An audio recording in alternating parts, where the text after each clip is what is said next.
I'm Sydney, And I'm Julie. and this is Restaurant and Retail Revelations.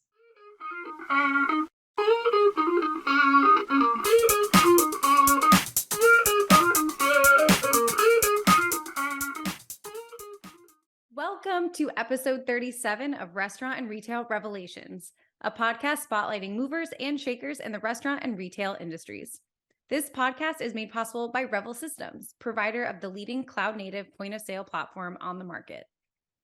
Before we get started with today's guest, I want to provide our listeners with just a little bit of background, as the person we're talking with today has a really inspiring story. That's right. And today's guest is Mani Bhushan, a small business owner based in Dallas, Texas. And Mani was actually nominated for a podcast feature by his son, Harry. And while he's living the dream and challenges of entrepreneurship today, that hasn't always been the case. In fact, if we start at the beginning of his career, Mani is actually originally from India, and he migrated to the United States in the 1970s. At that time, the restaurant industry was an accessible one for someone brand new to the country. So that's where he started working after he finished grad school. Yeah, and I don't know if he expected a career in restaurant operations to continue for more than 40 years, but in Mani's case, that's exactly what happened. And after working hard and working his way into leadership roles for large chains like Taco Bell, he finally decided to pursue the opportunity to open a restaurant of his own.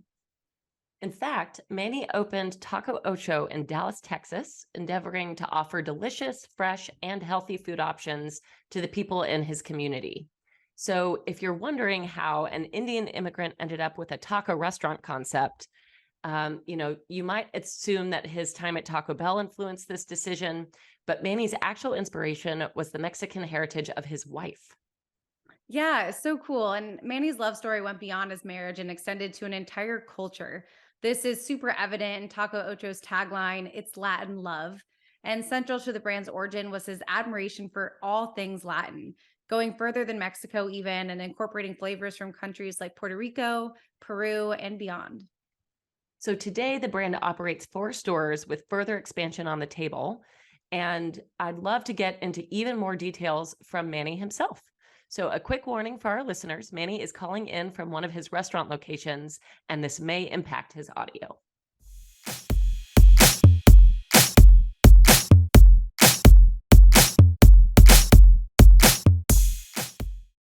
Mani, welcome to Restaurant and Retail Revelations. We are so looking forward to learning more about what makes Taco Ocho a favorite amongst taco lovers in Texas. So to kick things off, I'd love to start by getting to know you a little bit better. And I did a bit of reading prior to this episode and know that you are an Indian immigrant who came to the US in the 70s. And I'm curious what inspired you to begin a career in the food industry. So when I came here, I was an account executive for an ad agency. So I was going to school, and for me to get into advertising in a different country was not very easy. So the easiest thing for me to find was a job at a restaurant while I was going to school. Then I said, okay, that's how everything started. And then I actually began running a store, and then I was very successful. And then I became a district manager, and then so on. That's how I stayed in the business.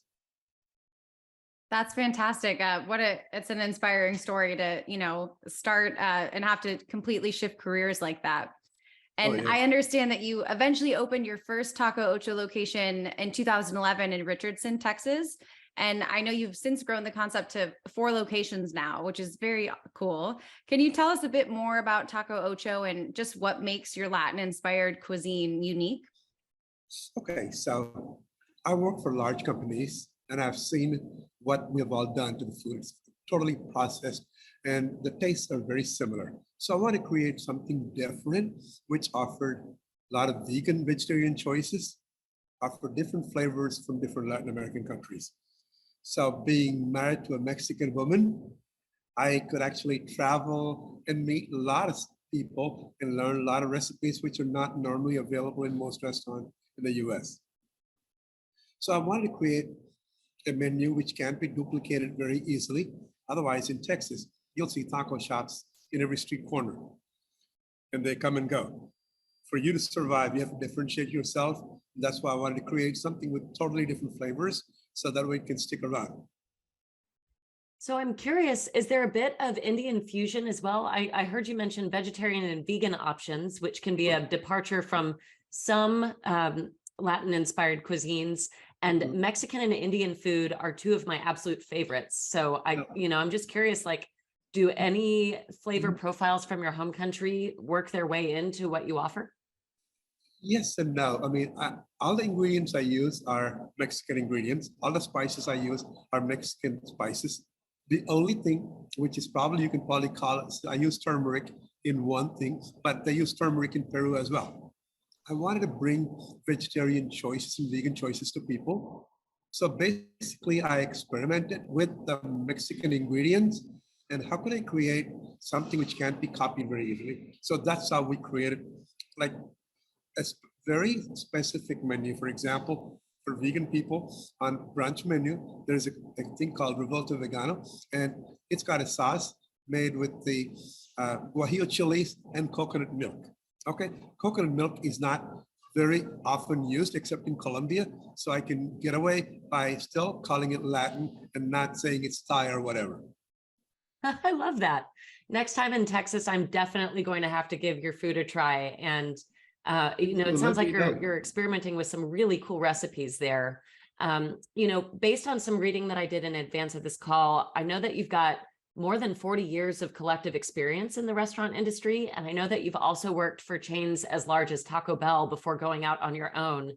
And I'm Yes. just curious to know, what's the biggest takeaway that you'd like to share with our listeners in terms of what it takes to run a successful restaurant, big or small? No, running a big chain was easy. I had up to 1,800 restaurants, but you had directors, district managers, and everybody. Running 4 stores is pretty challenging for me. The fact that you create the menu, you're the guy who has the district manager to ensure that the operations uh, meet your standards, and then you have to hire people. You have to get everything done because you as a small business, you can't afford to have several people working for you. And now, especially after COVID, it's been very challenging. Before COVID, we're growing business almost 24% over last year. But after COVID, everything changed. You can't find employees. The ingredients are so expensive right now. It's been very challenging. Yeah, those are certainly unique circumstances. And I think just good things to keep in mind for anyone that is potentially considering becoming a restaurateur or an operator. So thanks for sharing that. And I want to take a step back. You gave us a lot of great insights on Taco Ocho's menu. And obviously there's a lot of options for tacos in Texas. I can only assume. Cindy and I are based here in Atlanta. And you also mentioned a lot of your menu is based on the roots of your wife, who is a Mexican immigrant as well. So is there anything that you maybe didn't touch on that makes your menu unique? And then also we'd love to hear your favorite item on the menu too. Oh, okay. So what makes it unique is it's got food from different Latin American countries. They're probably not offered in those countries in a form of taco, but I have taken their flavors and put them in a taco or a torta. Okay, for example, in Peru, they make a dish called lomo saltado with steak, potatoes, and so on. And they serve it on a plate with rice. We took the ingredients and put them on a torta bread and serve it as a sandwich without putting the rice. But it tastes just like a lomo saltado, okay? And then in Colombia, they make a thing called coconut, just in the coastal areas, they make the coconut chicken. And then we took the coconut chicken, we made it, made slight changes to make sure it meets the American palate, and then we serve it in a taco, okay? In Ecuador, they make a thing called carne colorado. So we took that and then we kind of adapted a little bit and then put a slaw on it and made a taco out of it. So we basically, anything we did still has Latin origins, but we tweaked it a little bit to make sure it is acceptable to American audience. So that way we, at any given time, as the name says, Taco Ocho, we have flavors from 8 different Latin countries. Ah, that makes sense. The Ocho part is coming through now for me. That's a really cool way to inspire a menu and keep things fresh. And rumor has it that if you visit a Taco Ocho location, customers might actually see you working in the restaurants, especially at the Flower Mound location, which is near your home. And our Yes. listeners won't know this, but you're in a restaurant right now. So, Yeah. I'm sure you have a great team around you that helps. Yeah, I go to restaurants every day. So it's actually fun. I get my energy by talking to my customers. And that way, you don't have to do taste panel studies. Customers will tell you what you need to fix. Yeah, no, absolutely. So would you say that it's that customer engagement that inspires you to stay involved in that really hands-on and physically present way? Totally. So I learned when I worked for a large company before, they spent millions of dollars and launched a product called, which is specifically made for people to lose weight. In all the testing, it showed very, very successful. When we actually launched the product, it was a major failure. So even though I look at the stats on taste panel studies and whatever, I go by my gut feeling talking to the customers. That's how every product I launched was successful, except for one where I did not talk to the customers. I launched it, and I'm going to pull it in February. You got to talk to the consumer. That makes a lot of sense. And I think that's great advice. And you spoke to some of the challenges that you're still experiencing in this kind of post-pandemic world. And it's one of the challenges, but also benefits is online ordering and delivery still reign as really popular options for a lot of customers. I'm curious how Taco Ocho adapts and meets the demands of this on-the-go consumer that's really emerged as a result of the pandemic. So I was actually one step ahead of this. Before the pandemic, I wrote a strat plan for myself, and we wanted to get 31% in digital sales. But I was reading in restaurant news that Panera had 31% in online and digital sales. I said, if they can do it, why can't I? So I started using the online with a company called Chano. It's a very well-run company. And then actually implemented DoorDash way before the pandemic. So once the pandemic came, we were already prepared. We had done extensive advertising about our online ordering system and so on. So it did not hurt our stores as much as some of the concepts who were not ready actually had a lot of problems when they closed the stores. So during the time of pandemic, 70% of our sales came from to-go orders. Okay, before that, 70% was dine-in, 30 to go. It completely flip-flopped.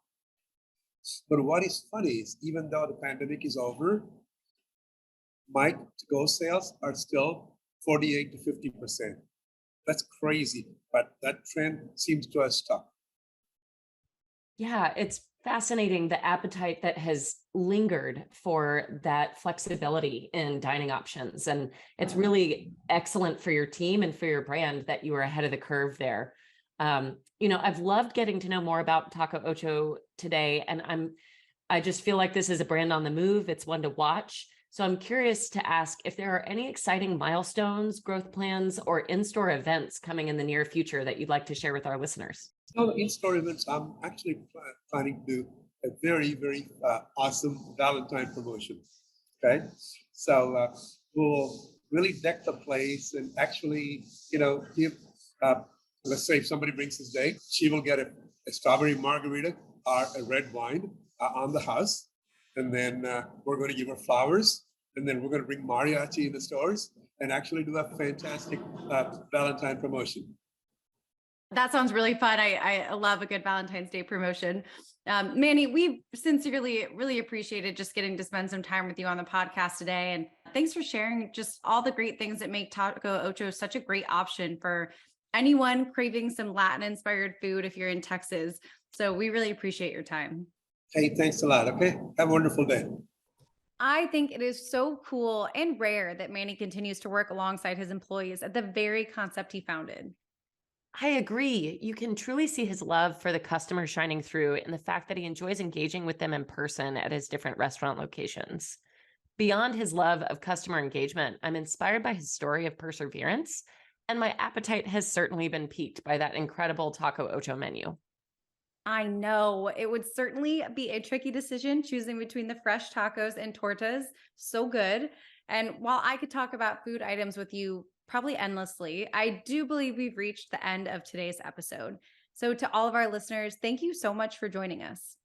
Absolutely. We are so grateful for your time and attention. And I believe thanks is also in order for Mani, who so graciously carved out time to share his story with us.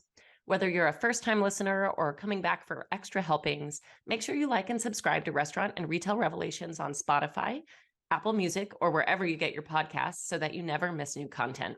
We'll be back soon with even more revelations.